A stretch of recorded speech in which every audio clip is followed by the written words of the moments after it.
There was a summoner with us in the place, who had a fire-red cherubinish face, for he had carbuncles, his eyes were narrow, he was as hot and lecherous as a sparrow, black scabby brows he had, and a thin beard. Children were afraid when he appeared. No quicksilver, lead ointments, tartar creams, boracic, nor brimstone, so it seems, could make a salve that had the power to bite, clean up or cure his whelks of knobby white, or purge the pimples sitting on his cheeks. Garlic he loved, and onions too, and leeks, and drinking strong wine till all was hazy. Then he would shout and jabber as if crazy, and wouldn't speak a word except in Latin. When he was drunk, such tags as he was padding, he only had a few, say 2 or 3, that he had mugged up, out of some decree. No wonder, for he heard them every day. And, as you know, a man can teach a jay to call out Walter better than the Pope.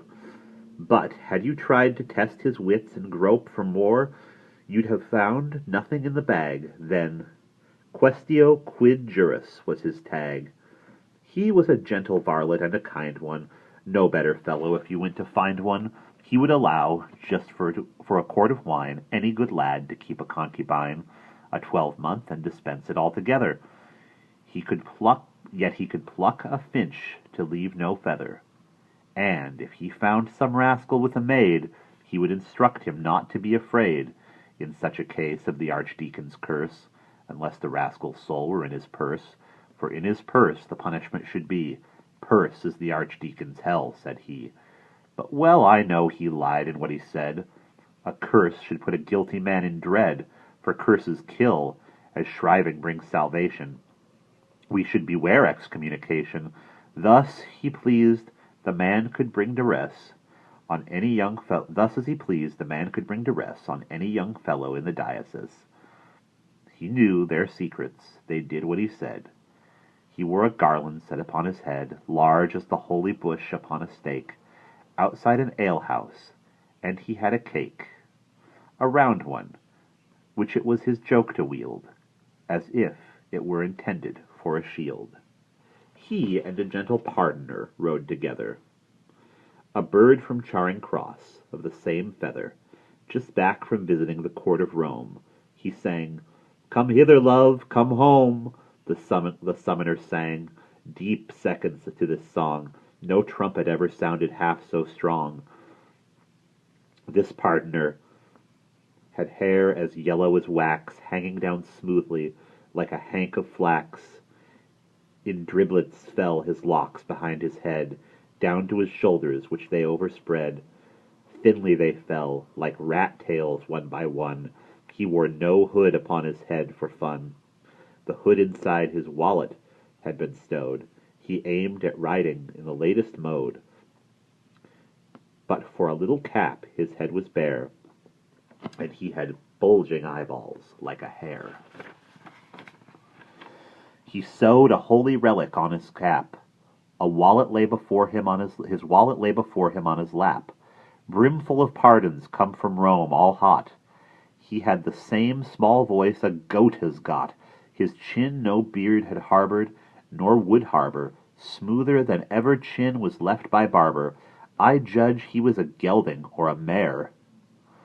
As to his trade, from Berwick down to Ware, there was no pardoner of equal grace, for in his trunk he had a pillow-case, which, he asserted, was Our Lady's veil. He said he had a goblet of the sail. St. Peter had the time when he made bold to walk the waves till Jesu Christ took hold. He had a cross of metal set with stones, and in a glass a rubble of pig's bones. And with these relics, any time he found some poor up-country parson to astound, on one short day in money down he drew more than the parson in a month or two, and by his flatteries and prevarication made monkeys of the priest and the congregation. And still, to do him justice first and last, in church he was a noble ecclesiast. How well he read a lesson or told a story, but best of all he sang an offertory, for well he knew that when that when that song was sung, he'd have to preach and tune his honey tongue, and, well he could win silver from the crowd. That's why he sang so merrily and loud. Now I have told you shortly, in a clause, the rank, the array, the number, and the cause of our assembly in this company, in Southwark, in that high-class hostelry, known as the Tabard, close beside the Bell. And now the time has come for me to tell how we behaved that evening. I'll begin, after we alighted at the inn. Now I'll report our journey, stage by stage, all the remainder of our pilgrimage. But first, I beg you in courtesy not to condemn me unmannerly. If I speak plainly, and with no concealings, and give account of all their words and dealings, using their very phrases as they fell, for certainly, as you all know so well, he who repeats a tale after a man is bound to say, as nearly as he can, each single word if he remembers it, however rudely spoken or unfit, or else the tale he tells will be untrue, the things invented and the phrases new. He may not flinch, although it were his brother. If he says one word, he must say the other. And Christ himself spoke in broad holy writ, as you know there's nothing there unfit, and Plato says, for those with power to read, the word should be as cousin to the deed. Therefore, further I beg you to forgive it me, if I neglect the order and decree, and what is due to rank in what I've planned. I'm short of wit, as you will understand. Our host gave us great welcome. Every one was placed, and supper was begun. He served the finest victuals you could think.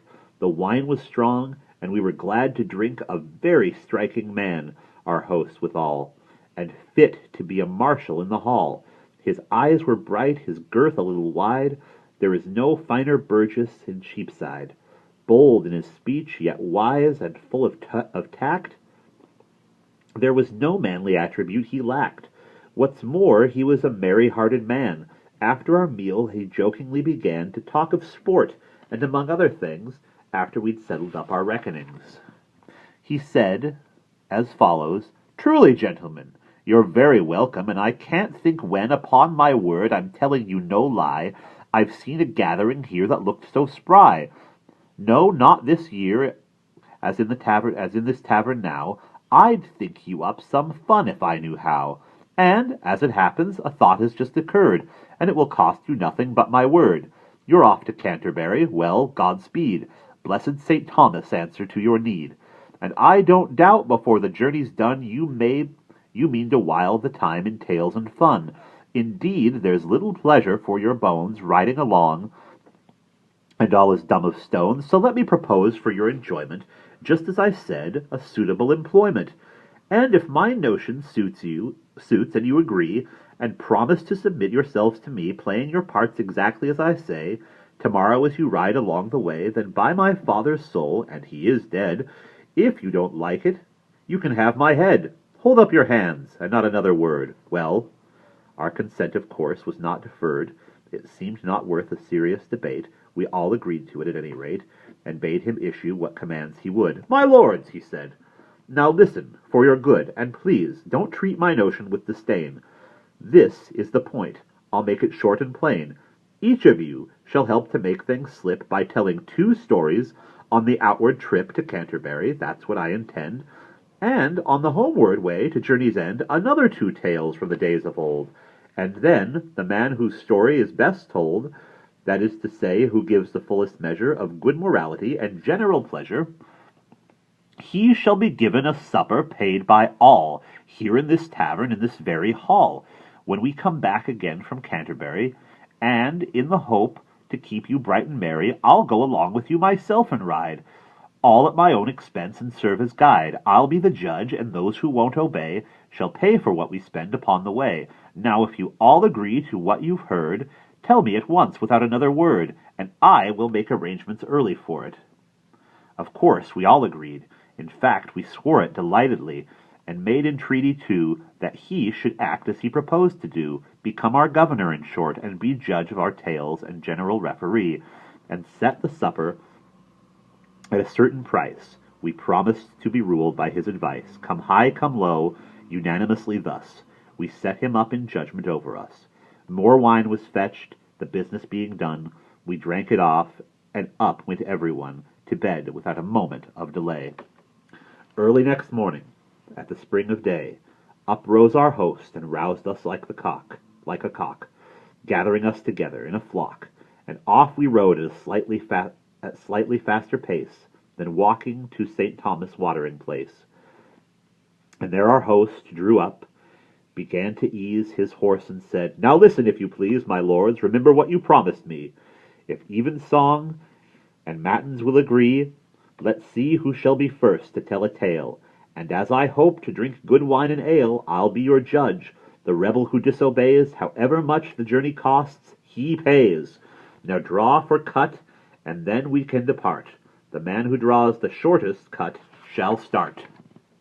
My lord the knight, he said, step up to me and draw your cut, for that is my decree. And come you near, my lady prioress, and you, sir cleric, drop your shamefastness. No studying now, a hand from every man. Immediately the draw for lots began. And to tell shortly how the matter went, whether by chance or fate or accident, the truth is this: the cut fell to the knight, which everybody greeted with delight. And tell his tale he must, as reason was, because our agreement, and because he too had sworn. What more is there to say? For when the good man saw how matters lay, being by wisdom and obedience driven, to keep a promise he had freely given, he said, Since it's for me to start the game, why, welcome be the cut, in God's good name. Now let us ride, and listen to what I say. And at the word we started on our way, and in a cheerful style he then began at once to tell his tale, and thus it ran.